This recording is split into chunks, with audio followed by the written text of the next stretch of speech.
ನಿನ್ನೇನು Iran ಮೇಲಿನ ದಾಳಿ ಐತಲ್ವಾ, ಆ ದಾಳಿಯಲ್ಲಿ ಇರಾನಿನ ಪರಮೋಚ್ಚ ನಾಯಕರಾದಂತ ಅಯತುಲ್ಲಾ ಅಲಿ ಖಮೇನಿಯವರು ಹತ್ಯೆಗೈಯಲಾಗಿದೆ. ಅಮೆರಿಕ ಮತ್ತು ಇಸ್ರೇಲ್ನ ದಾಳಿಯಲ್ಲಿ ಇರಾನಿನ ಪರಮೋಚ್ಚ ನಾಯಕ ಸಾವನ್ನಪ್ಪಿದ್ದಾರಂತ ಇದೀಗ ಕನ್ಫರ್ಮ್ ಆಗಿ ಮಾಹಿತಿ ಬರ್ತಾ ಇದೆ ಇರಾನ್ ಕಡೆಯಿಂದನೇ. ಹಾಗೆ ಈ ದಾಳಿಯಲ್ಲಿ ಅವರ ಮಗಳು, ಅಳಿಯ ಹಾಗೆ ಮೊಮ್ಮಗಳು ಕೂಡ ಸಾವನ್ನಪ್ಪಿದ್ದಾರೆ ಅಂತ ಸುದ್ದಿ ಮಾಧ್ಯಮಗಳು ವರದಿ ಮಾಡ್ತಾ ಇವೆ. ಹಾಯ್ ಫ್ರೆಂಡ್ಸ್, ಎಲ್ಲರಿಗೂ ಈ ಪಯಣ ಯೂಟ್ಯೂಬ್ ಚಾನಲ್ ನ ಮತ್ತೊಂದು ಹೊಸ ವಿಡಿಯೋಗೆ ಸ್ವಾಗತ. ಈ ವಿಡಿಯೋ ನಿಮಗೆ ಏನಾದ್ರೂ ಇಷ್ಟವಾದ್ರೆ ವಿಡಿಯೋನು ಲೈಕ್ ಮಾಡಿ, ಇದೇ ರೀತಿ ಹೊಸ ಹೊಸ ವಿಡಿಯೋಗಾಗಿ ನಮ್ಮ ಈ ಪಯಣ ಯೂಟ್ಯೂಬ್ ಚಾನಲ್ ನು ಕೂಡ ಸಬ್ಸ್ಕ್ರೈಬ್ ಮಾಡ್ಕೊಳ್ಳಿ. ನಿನ್ನೆ ಅಷ್ಟೇ ಇಸ್ರೇಲ್ ಇರಾನಿನ ಸರ್ವೋಚ್ಚ ನಾಯಕ ಅಯತುಲ್ಲಾ ಅಲಿ ಖಮೇನಿಯವರ ಕಚೇರಿ ಮೇಲೆ ದಾಳಿ ಮಾಡಿತ್ತು. ಆ ದಾಳಿಯಲ್ಲಿ ನಿನ್ನೆನೆ ಅಯತುಲ್ಲಾ ಅಲಿ ಖಮೇನಿಯವರು ಸಾವನ್ನಪ್ಪಿದ್ದಾರಂತ ಇಸ್ರೇಲ್ ಮತ್ತು ಅಮೆರಿಕದ ಅಧ್ಯಕ್ಷರಾದಂತ ಡೊನಾಲ್ಡ್ ಟ್ರಂಪ್ ಅವರು ಹೇಳಿದ್ರು. ಹಾಗೆ ಅಮೆರಿಕದ ಅಧ್ಯಕ್ಷರಾದಂತ ಡೊನಾಲ್ಡ್ ಟ್ರಂಪ್ ಅವರು ತಮ್ಮ ಟ್ವಿಟರ್ ಖಾತೆಯಲ್ಲಿ ಕೂಡ ಈ ಬಗ್ಗೆ ಬರೆದುಕೊಂಡಿದ್ರು.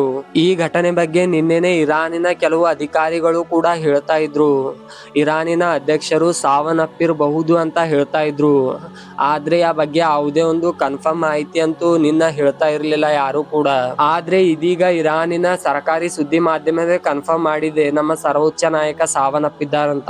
ಇವತ್ತಿನ ದಿನ ಇರಾನಿನ ಪಾಲಿಗೆ ಒಂದು ಕರಾಳ ದಿನನೇ ಅಂತ ಹೇಳ್ಬಹುದು.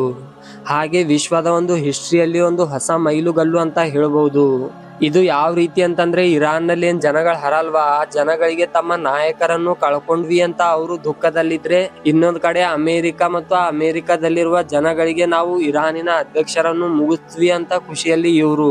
ಖಮೇನಿ ಅವರು 1980ರಿಂದ ಇರಾನಿನ ಸರ್ವೋಚ್ಚ ನಾಯಕರಾಗಿ ಆಳ್ತಾ ಇದ್ರು, ಅಂದಿನಿಂದ ಇಂದಿನವರೆಗೆ ಅಂತ ಹೇಳ್ಬಹುದು. 86 ವರ್ಷದ ಇವರು ಇರಾನಿನ ಸರ್ವೋಚ್ಚ ನಾಯಕರಲ್ಲದೆ ಮುಸ್ಲಿಂನ ಧರ್ಮ ಗುರುಗಳು ಕೂಡ ಆಗಿದ್ರು. ಇವ್ರೇನು ಸಾವನ್ನಪ್ಪಿದ್ರಲ್ವಾ, ಈ ಸಾವಿನ ಬಗ್ಗೆ ಸುದ್ದಿ ಮಾಧ್ಯಮದಲ್ಲಿ ಸುದ್ದಿ ನಿರೂಪಕರು ಸುದ್ದಿ ಮಾಡ್ತಾ ಇದ್ರು. ಆ ಸಮಯದಲ್ಲಿ ಆ ಸುದ್ದಿ ವಾಚಕರೇನಿರ್ತಾರಲ್ವಾ, ಅವರು ಗಳಗಳನೆ ಅಳುತ್ತಿರುವ ವಿಡಿಯೋ ಸೋಷಿಯಲ್ ಮೀಡಿಯಾದಲ್ಲಿ ತುಂಬಾನೇ ವೈರಲ್ ಆಗ್ತಾ ಇದೆ. ಆ ಸುದ್ದಿ ನಿರೂಪಕರು ಏನ್ ಅಳ್ತಾ ಇದ್ರಲ್ವಾ, ಅವ್ರ ಅಳುತ್ತಿರುವ ವಿಡಿಯೋ ನೋಡಿದ್ರೆ ಯಾವ ರೀತಿಯಾಗಿ ಖಮೇನಿ ಅವರು ಜನಗಳ ಮೇಲೆ ಪ್ರಭಾವ ಬೀರಿದ್ರು ಅಂತ ತಿಳಿದು ಬರುತ್ತೆ. ಈ ಇರಾನ್, ಇಸ್ರೇಲ್ ಮತ್ತು ಅಮೆರಿಕದ ಜೊತೆ ಏನು ಯುದ್ಧ ಮಾಡ್ತಾ ಇದೆ ಅಲ್ವಾ, ಅದನ್ನು ನೋಡ್ಕೊಂಡು ಈ ಅರಬ್ ರಾಷ್ಟ್ರಗಳು ಸುಮ್ಮನೆ ಕೂತ್ಕೊಂಡಿದ್ವು. ಅದನ್ನು ನೋಡಿ ಇರಾನ್ ಮತ್ತಷ್ಟು ಕೋಪಗೊಂಡಿದೆ ಅಂತ ಹೇಳ್ಬಹುದು. ಅರಬ್ನ ಕೆಲವು ರಾಷ್ಟ್ರಗಳ ಮೇಲೆ ಇರಾನ್ ಮತ್ತೆ ಮಿಸೈಲ್ ದಾಳಿ ಮಾಡಿದೆ. ಇರಾನಿನ ಈ ಕ್ಷಿಪಣಿ ದಾಳಿಯಲ್ಲಿ 100ಕ್ಕೂ ಅಧಿಕ ಜನ ಸಾವನ್ನಪ್ಪಿದ್ದಾರಂತ ಅರಬ್ನ ಸುದ್ದಿ ಮಾಧ್ಯಮಗಳಿಂದ ತಿಳಿದು ಬರ್ತಾ ಇದೆ. ಇರಾನಿನ ಪರಮೋಚ್ಚ ನಾಯಕ, ಮುಸ್ಲಿಂನ ಧರ್ಮಗುರು ಈ ರಂಜಾನ್ ಮಾಸದಲ್ಲಿ ಸಾವನ್ನಪ್ಪಿರೋದು ಮತ್ತೆ ಈ ಯುದ್ಧ ಉದ್ವಿಗ್ನಕ್ಕೆ ಕಾರಣ ಆಗಬಹುದು ಅಂತ ಹೇಳಲಾಗ್ತಾ ಇದೆ. ಇನ್ನೊಂದ್ ಕಡೆ ನೋಡಿದ್ರೆ ಇಸ್ರೇಲ್ ಕೂಡ ಈ ಯುದ್ಧವನ್ನು ಬೇಗನೆ ಮುಗಿಸೋ ರೀತಿ ಕಾಣ್ತಾ ಇಲ್ಲ. ಯಾಕಂದ್ರೆ ಇದೀಗ ಖಮೇನಿ ಅವರ ಹತ್ಯೆ ಏನಾಯ್ತು, ಇವರ ಹತ್ಯೆ ಆದ್ಮೇಲೆ ಅವರು ಈಗ ಟರ್ಕಿಗೆ ಹೋಗೋ ಸಾಧ್ಯತೆ ಇದೆ ಅಂತ ಹೇಳ್ಬಹುದು. ಟರ್ಕಿನೂ ಕೂಡ ಇಸ್ರೇಲ್ ಮೇಲೆ ಇದೇ ರೀತಿಯಾಗಿ ಪದೇ ಪದೇ ದಾಳಿ ಮಾಡ್ತಾ ಇತ್ತು. ಈ ಬಗ್ಗೆ ನಿಮ್ಗೆಲ್ಲ ಗೊತ್ತೇ ಇದೆ. ಮತ್ತೆ ಈಗ ಇಸ್ರೇಲ್ ಮತ್ತು ಅಮೆರಿಕ ಕೂಡಿ ಏನಾದ್ರೂ ಮತ್ತೆ ಟರ್ಕಿ ಮೇಲೆ ಯುದ್ಧ ಮಾಡ್ತಾವೇನೋ ಅನಿಸ್ತಾ ಇದೆ.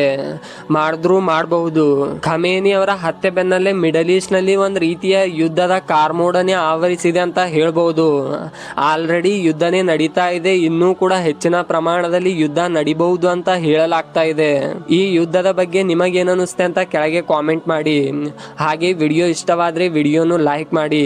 ಈ ಎರಡೂ ದೇಶಗಳ ನಡುವಿನ ಯುದ್ಧ ಬೇಗನೆ ಮುಗಿಲಿ ಅಂತ ದೇವರಲ್ಲಿ ಕೇಳ್ಕೊತಾ ಈ ವಿಡಿಯೋನು ಇಲ್ಲಿಗೆ ಎಂಡ್ ಮಾಡೋಣ. ಈ ವಿಡಿಯೋ ಹೇಗನಿಸ್ತು ಅಂತ ಕೆಳಗೆ ಕಾಮೆಂಟ್ ಮಾಡಿ. ಈ ವಿಡಿಯೋ ಇಷ್ಟವಾದ್ರೆ ವಿಡಿಯೋನು ಲೈಕ್ ಮಾಡಿ. ಇದೇ ರೀತಿ ಹೊಸ ಹೊಸ ವಿಡಿಯೋಗಾಗಿ ನಮ್ಮ ಈ ಪಯಣ ಯೂಟ್ಯೂಬ್ ಚಾನಲ್ನು ಕೂಡ ಸಬ್ಸ್ಕ್ರೈಬ್ ಮಾಡ್ಕೊಳ್ಳಿ.